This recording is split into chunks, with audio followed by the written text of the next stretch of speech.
Hello everyone.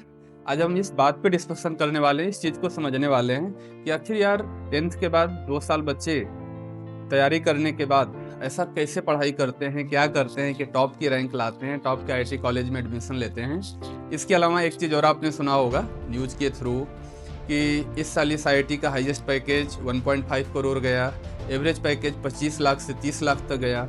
मैं खुद NIT Allahabad से हूँ। जिस साल मैं था उस साल हमारे यहाँ का हाईएस्ट पैकेज 1.3 सीआर गया था, 1.3 करोड़ गया था। तो ऐसा क्या होता है, बच्चे आईआईटी पहुँचने के बाद कैसी पढ़ाई करते हैं, किस लेवल की पढ़ाई करते हैं, क्या सीखते हैं कि ऐसे लेवल पे बच्चे पहुँचते हैं। इस तरीके का पैकेज मिलता है। दुनिया की कोई भी बड़ी से बड़ी कंपनी सोच लो, हर जगह अच्छी पोजीशन पे आईआईटी में पढ़े हुए बच्चे आपको मिल जाते हैं।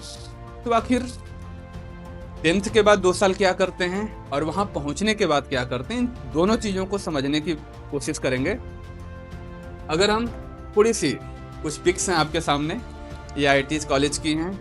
वहाँ पे जाओगे तो पढ़ाई होती है तो जम के पढ़ाई होती है। खेलने पे आते हैं तो जम के खेलते हैं, मौज मस्ती पे आते हैं तो जम के मौज मस्ती करते हैं। हर चीज़ वहाँ पे है। मतलब आप बाहर रह करके ये इमेजिन भी नहीं कर पाओगे कि किस लेवल की वहाँ पढ़ाई होती है, किस लेवल की मौज मस्ती होती है, किस लेवल के गेम्स होते हैं। वो वहाँ पे जाने के बाद ही चीज़ें समझ में आती हैं, जब आपके सामने सब कुछ हो रहा होता है और खुद बच्चे ही कर रहे होते हैं। जैसे कुछ पिक्स हैं कल्चरल फेस्ट की हैं। अलग अलग आईआईटी कॉलेज का अलग अलग नाम से कल्चरल फेस्ट होता है।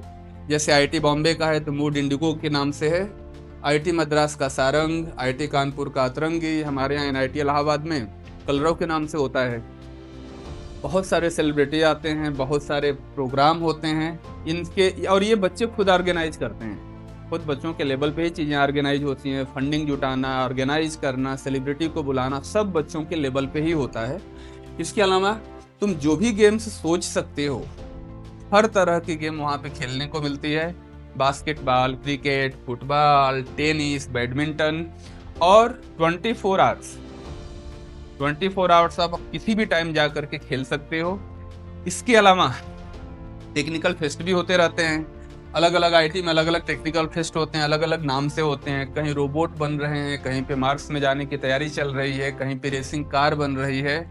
मतलब इस लेवल की चीज़ें वहाँ पे हो रही होती हैं और सब बच्चों के थ्रू ऑर्गेनाइज होती हैं, बच्चे ही करते हैं। जब इस तरीके की चीज़ें सब एक साथ सीखने को मिलती हैं तो जा करके ओवरऑल डेवलपमेंट होता है बच्चों का। इतना बड़ा एक्सपोजर मिलता है तब जाके बच्चे उस लेवल पे चीज़ों को सीख पाते हैं। और इंडिया में जो भी टॉप की कंपनीज हैं, अलग अलग टॉप की पोजीशन पे पहुंचते हैं और बहुत सारी चीज़ें करते हैं। इसके अलावा बहुत सारे क्लब होते हैं। एस्ट्रोनॉमी क्लब हो गया, रोबोटिक्स क्लब हो गया, फोटोग्राफी क्लब हो गया, क्लब भी वहाँ पे होते हैं। ये भी सब बच्चों के थ्रू ही ऑर्गेनाइज होता है। अगर आईटी की बात करें तो थोड़ा सा नंबर ऑफ कॉलेजेस के बारे में बात कर लेते हैं, एग्जाम के बारे में बात कर लेते हैं। तो इंडिया में 23 आईआईटीज हैं आज की डेट में, 31 एनआईटी हैं, 26 ट्रिपल आईटी हैं, जीएफटीआई हैं 40, और जो नीचे के तीनों हैं इनमें एग्ज़ाम जेईई मेंस के थ्रू होता है। इनमें जो एडमिशन होता है जेईई मेंस के एग्ज़ाम के थ्रू होता है। और जो 23 आईआईटी हैं उनमें जो एडमिशन होता है जेईई एडवांस के नाम के एग्ज़ाम के थ्रू होता है। जो जेईई मेंस का एग्ज़ाम है 2 अटेम्प्ट में होता है, जनवरी में और अप्रैल में। उन दोनों अटेम्प्ट में से जो भी आपका बेस्ट रिजल्ट होता है वो कंसीडर किया जाता है। लगभग 15 लाख के आसपास बच्चे एग्ज़ाम देते हैं। उनमें से 2.5 लाख के आसपास जेईई एडवांस के लिए क्वालिफाई करते हैं, और उन 2.5 लाख में से लगभग 18,000 के आसपास सीटें आईआईटी में हैं। तो 15 से 18,000 बच्चे आईआईटी में एडमिशन लेते हैं। तो ये मान के चलो 15 लाख से शुरुआत हुई थी और उनमें से 15,000 बच्चे आईआईटी में एडमिशन ले पाते हैं। इतना इस लेवल का टफ कंपटीशन होता है। एग्जाम का लेवल भी बहुत अच्छा होता है। बोर्ड की भी क्राइटेरिया है, जिस बोर्ड में आप हो 75% की क्राइटेरिया है, या आपके पर्सनल अगर कोई बोर्ड है तो टॉप 20 परसेंटाइल में होना चाहिए आपका रिजल्ट। अब इस टफ एग्जाम को क्रैक करने के बाद तब जाकर के आईआईटी में एडमिशन मिलता है, तब जाके बच्चे उस लेवल पे पहुंचते हैं। एक एग्जाम्पल आपके सामने है, 2025 में 20.55% लाने वाले बच्चे को भी आईआईटी में एडमिशन मिल गया था। मतलब ये लास्ट की रैंक वाले बच्चे हैं। 2024 में 30% वाले को मिला था, 2023 में 23.89 वाले को मिल गया था, 2022 में 15% पे ही मिल गया था। मतलब लास्ट में जाते जाते कोई ना कोई सीट मिल गई थी। 2021 में 17% पे। इस एग्ज़ाम में अगर 40% से आप ऊपर कर लेते हो तो बहुत अच्छी रैंक आने लग जाती है। और 55-60% के आसपास तो फिर टॉप की रैंक आने लगती है, जिसको आप टॉप 100 बोलते हो, टॉप 50 बोलते हो। अब ये सी बात देख के समझ में आ रहा है कि कंपटीशन बहुत हाई है, पेपर का लेवल बहुत टफ होता है, अच्छे लेवल का पेपर बनता है, तो उसके लिए पढ़ाई भी अच्छी करनी पड़ती है। अगर बोर्ड में इस लेवल का कुछ आ जाए तो समझते हो ना घर वाले क्या करेंगे, बैंड बजा के रख देंगे। लेकिन इस एग्ज़ाम में ऐसा ही होता है। और अगर इस लेवल का पेपर बनता है, इस लेवल की चीज़ें हैं, तो हमारी प्रिपरेशन भी, हमारी पढ़ाई भी उसी लेवल के हिसाब से होगी, तभी जा कर के चीज़ें हो पाएंगी। 3 बेसिक चीज़ें हैं, 3 सबसे ज़्यादा इम्पॉर्टेंट चीज़ें हैं जो आईटी में पहुंचने के लिए ज़रूरी होते हैं, उसके बारे में भी डिस्कशन करते हैं। सबसे पहले स्ट्रॉन्ग एकेडमिक्स। इतने टफ एग्ज़ाम को क्रैक करने के लिए, इतने टफ कंपटीशन में अच्छी रैंक लाने के लिए एकेडमिक्स का अच्छा होना बहुत ज़रूरी है। बहुत अच्छे लेवल पे हर चीज़ की मॉनिटरिंग होनी चाहिए, बहुत अच्छे लेवल पे पढ़ाई होनी चाहिए, प्रॉपर चीज़ें सिस्टमेटिक तरीके से टेस्ट होने चाहिए। इसके लिए हमारे सरल में इस टीम को तुम जानते होगे। इनके गुप्ता सर डायरेक्टर हैं इसरल के। 38 साल से ज़्यादा का एक्सपीरियंस है, 38 ईयर्स का एक्सपीरियंस हो गया। खुद IIT कानपुर से हैं, 5 बार AIR-1 को पढ़ा चुके हैं। इनके पढ़ाए हुए 50,000 से ज़्यादा बच्चे IIT और मेडिकल कॉलेज में आज पढ़ चुके हैं। सारांश गुप्ता सर, इनकी AIR-41 थी, IIT बॉम्बे से हैं, 13 साल से ज़्यादा का एक्सपीरियंस है। प्रतीक सर खुद IIT बॉम्बे से हैं, ये तीनों डायरेक्टर सर लोग हैं। अर्पित माहेश्वरी सर, इनकी AIR-2, मतलब समझते हो ना, सपना होता है बच्चों का यार AIR-1, AIR-2, AIR-3, ये हमारी सरल में चीफ एडवाइज़र हैं। इन सब लोगों की प्लानिंग होती है, ये सब लोग मिलके एक साथ प्लान करते हैं कैसे सिस्टम को आगे बढ़ाना है, कैसे चीज़ों को कंडक्ट करना है। और इनके साथ साथ हमारे फैकल्टी मेंबर हैं जो पढ़ाने का काम करते हैं। अगर तब जा करके, जब इस लेवल की पढ़ाई होती है, तब जा करके इस लेवल की रैंक आती है। और ये एक सिंगल रैंक नहीं है। ऐसे इसरल के पढ़े हुए लास्ट ईयर की बात करें तो 1550 से ज़्यादा बच्चे IIT में एडमिशन लिए हैं। और जो भी अच्छी रैंक सोच सकते हो, काफ़ी अच्छी रैंक के साथ हर IIT कॉलेज में हमारे बच्चे पढ़ रहे हैं। IIT Bombay, IIT Delhi, IIT Kanpur, किसी भी IIT को उठा कर देख लो, हर जगह इसरल में पढ़े हुए बच्चे आज की डेट में पढ़ रहे हैं। अब थोड़ी सी बात कर लूँ तो जो 10th वाले बच्चों के बारे में बात हो रही है, तो अपने यहाँ 11th वाले बच्चों का बैच भी आने वाला है, ऑनलाइन मोड में भी, ऑफलाइन मोड में भी। बैच स्टार्ट होगा, 2 अलग अलग डेट है, 15 मार्च और 22 मार्च को। ये भी है कि सीट हमारे यहाँ लिमिटेड होती हैं। अगर 15 मार्च को बैच स्टार्ट हुआ तो उस दिन एडमिशन क्लोज हो जाएगा। अगला 22 को स्टार्ट होगा तो उस दिन एडमिशन क्लोज हो जाएगा। और लिमिटेड बच्चों को रखने का पर्पज़ ये है कि हर एक बच्चे की प्रॉपर केयर हो सके। और लिंक आपको डिस्क्रिप्शन में मिल जाएगी, वहाँ से जाके आप रजिस्टर कर लेना, वहाँ से आपको सारी डिटेल मिल जाएगी। और अगर आप ऑफलाइन मोड में कोटा आके पढ़ाई करना चाहते हो तो यहाँ पे एडमिशन ले लो, फिर ढंग से पढ़ाई करेंगे, फिर सपनों को पूरा करेंगे, IIT तक पहुँचेंगे।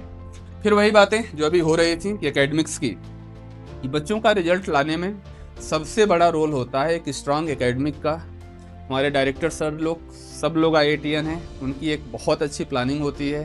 फिर हमारे सारे फैकल्टी मेंबर्स, इनका एक्सपीरियंस और कॉलेज देखो, जैसे सारांश सर के बारे में बता चुका हूँ। सत्यम सर 10 साल का एक्सपीरियंस है IIT खड़गपुर से। GRB सर IIT बॉम्बे से 19 साल। मनीष शर्मा सर 23 साल का एक्सपीरियंस है IIT दिल्ली से। GDS सर हैं IIT से हैं 10 साल। अजय नागर सर हैं IIT से हैं। ये मैं खुद हूँ IIT इलाहाबाद से 13 साल का। और ये सारा एक्सपीरियंस जो देख रहे हो ना, सब लोग कोटा में पढ़ाने वाले लोग हैं। ये जो भी तुम एक्सपीरियंस देख रहे हो इतने सालों का, सब एक्सपीरियंस कोटा का ही है। अपनी केमिस्ट्री की भी टीम वैसे ही है। NV सर हैं IIT दिल्ली से। ABN सर IIT बॉम्बे से। MNIT से। MRS में 20 साल। RS सर, तो प्रतीक सर को तुम जानते ही हो। तो ऐसे एक्सपीरियंस वाले लोग हैं जो कोटा का एक्सपीरियंस है। मैथमेटिक्स की टीम भी वैसे ही है। इनके गुप्ता सर के बारे में बता चुका हूँ। LK सर 27 साल का एक्सपीरियंस है, AIR-2 पढ़ा चुके हैं। टॉप 100 में तो न जाने कितने बच्चों की रैंक आ चुकी है इनके पढ़ाए हुए बच्चे। BG सर 15 साल, KD सर 20 साल, PML सर 23 साल, 20 साल, 14 साल। इस तरीके की हमारे यहाँ टीम है। जब सब लोग मिलके एक साथ एक सिंगल डायरेक्शन में बच्चों पे मेहनत करते हैं, उनकी प्लानिंग करते हैं, उनकी पढ़ाई करते हैं, उनको पढ़ाते हैं, तब जा कर के हमारे इसरल के बच्चे इस तरीके की रैंक लाते हैं। और आज की डेट में इंडिया के हर IIT में, हर टॉप के NIT में यहाँ के पढ़ाए हुए बच्चे पढ़ रहे हैं। इसके बाद 3 बातें हुई थी। एकेडमिक्स की बात हो गई। इसके बाद दूसरा सबसे इम्पॉर्टेंट रोल होता है एक एक बच्चे की पर्सनल केयर। आज की डेट में मोबाइल के थ्रू डिस्ट्रैक्शन का बहुत बड़ा ऑप्शन है, मतलब थोड़ा भी इधर उधर हुआ नहीं कि बच्चे डिस्ट्रैक्ट हो जाते हैं। तो उससे बचने के लिए एक हमारे यहाँ इसराइल में ऑल ओवर इंडिया में मान लो एक यूनिक प्रोग्राम है, मेंटोरशिप प्रोग्राम।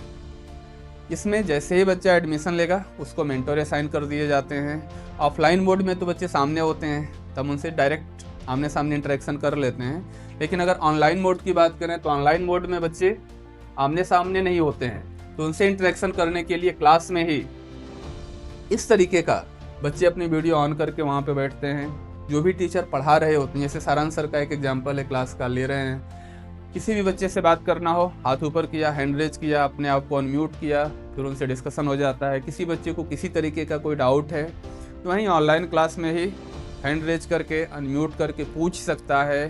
टीचर भी बच्चों से बात कर लेते हैं। इस तरीके की फैसिलिटी यहीं इसराइल में ही आपको देखने को मिलेगी। और ऑनलाइन मोड में भी हमारे यहाँ से जो रिजल्ट आता है, बहुत अच्छे अच्छे रिजल्ट आते हैं, जो भी तुम सोच सकते हो। उसके आने के पीछे, उस रिजल्ट के पीछे की कहानी यही है कि 1-to-1 बच्चों से इंटरेक्शन क्लास में भी हो जाता है। और जैसे ही कोई बच्चा एडमिशन लेता है हमारे इसराइल में, तो उसको 2 मेंटर असाइन हो जाते हैं। उनके नंबर बच्चे के पास भी होते हैं, उनके नंबर उनके पेरेंट्स के पास भी होते हैं। जब भी बच्चा चाहे या उनके पेरेंट्स चाहें, उनसे बात कर सकते हैं, किसी भी चीज़ पे डिस्कशन कर सकते हैं।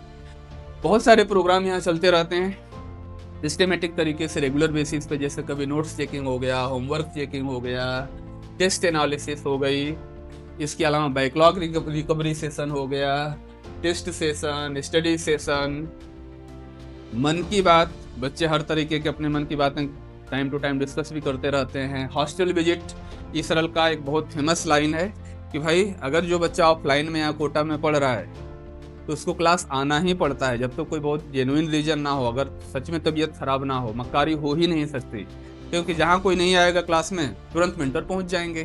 तो बच्चों के बीच में खौफ रहता है कि भाई क्लास जाना है, नहीं तो मेंटर आ जाएगा। इस तरीके की चीज़ें होती हैं। हॉस्टल में जा कर के एक एक बच्चे को देखा जाता है कि हॉस्टल में कैसी पढ़ाई चल रही है, कहीं कोई दिक्कत तो नहीं आ रही है। पेरेंट्स टीचर मीटिंग होती रहती है, होमवर्क, टाइम बाउंडिंग प्रैक्टिस, ये सारी चीज़ें, सारे सेशन सिस्टमेटिक तरीके से रेगुलर बेसिस पे होता रहता है।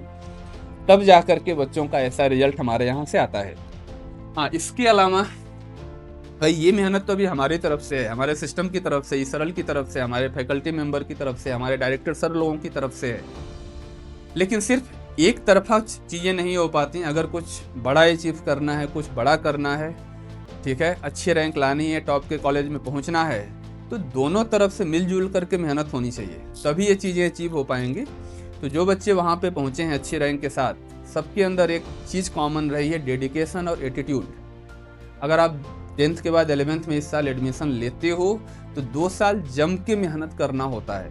अप्स एंड डाउन आएंगे, क्योंकि यहाँ का लेवल पेपर का अच्छा है, उसी लेवल के पेपर होते हैं, उसी लेवल के यहाँ एग्जाम भी कंडक्ट कराए जाते हैं, तो मार्क्स कम अधिक आएंगे। लेकिन हर सिचुएशन में अपने आप को मोटिवेटेड रखना, अपने आप को एनर्जेटिक रखना और कॉन्टिन्यूअसली 2 साल मेहनत करते रहना, इस लेवल का डेडिकेशन अगर आपके अंदर है, ये आपको रखना ही पड़ेगा, तब जाके वहाँ पे पहुँच पाओगे। क्योंकि जिस एग्जाम के लिए पढ़ाई कर रहे हो वहाँ कंपटीशन बहुत बड़ा है। आपको इंडिया में 100 बच्चे तो मिनिमम मिल ही जाएंगे ना यार, कि उस लेवल की पढ़ाई कर रहे होंगे। 15 लाख में से 100 बच्चे, तो हमें तो उस रैंक को सोचना है कि टॉप 100 में लाएं, टॉप 50 में लाएं। इस वजह से उस लेवल का डेडिकेशन होना जरूरी है।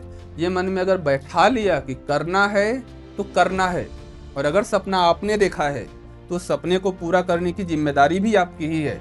मैं समझा सकता हूँ, हमारे सर लोग आपको समझा सकते हैं, आपके पेरेंट्स समझा सकते हैं कि क्या सही है, क्या गलत है, क्या करना है, क्या नहीं करना है, लेकिन हर चीज़ समझने समझाने के बाद करना बच्चों को ही पड़ता है। तो आपके अंदर जुनून होना चाहिए, आग होनी चाहिए, डेडिकेशन होना चाहिए कि नहीं, करना है तो करना है। जब आंखों में अरमान लिया, मंजिल को अपना मान लिया, फिर मुश्किल क्या और आसान क्या, जब ठान लिया तो ठान लिया। तो डेडिकेशन रखना है बच्चों, और करना है तो करना है इस लेवल का। और अगर इस डेडिकेशन के साथ, इस एनर्जी के साथ 2 साल मेहनत करते हो तो जरूर उन टारगेट को अचीव कर पाओगे, उन सपनों को पूरा कर पाओगे जो तुमने देखा है। फिर से बता देता हूँ, बैच अपना आने वाला है, रजिस्टर कर लेना, डिस्क्रिप्शन में आपको लिंक मिल जाएगी।